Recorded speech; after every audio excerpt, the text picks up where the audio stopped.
திருவண்ணாமலை மாவட்டத்தில் பல்வேறு திட்டங்களை தொடங்கி வைத்த முதலமைச்சர் மு.க.ஸ்டாலின் முன்னாள் முதலமைச்சர் கலைஞரின் சிலைகளை திறந்து வைத்தார். செய்யாறு பகுதியில் கலைஞரின் 10 அடி உயர வெண்கல சிலை அமைக்கப்பட்டிருந்தது. அதன் திறப்பு விழாவுக்கு சென்ற முதலமைச்சருக்கு அப்பகுதி மக்கள் ஒன்று திரண்டு உற்சாக வரவேற்பு அளித்தனர். தொடர்ந்து கலைஞரின் சிலையை திறந்து வைத்து அவரது திருவுருவப் படத்திற்கு மலர் தூவி மரியாதை செலுத்தினார்.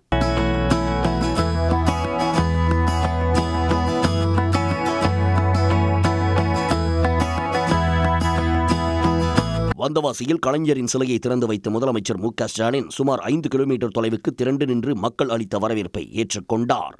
கூடியிருந்த பொதுமக்களுடன் கைகுலுக்கியும் செல்ஃபியும் எடுத்து மகிழ்ந்தார்.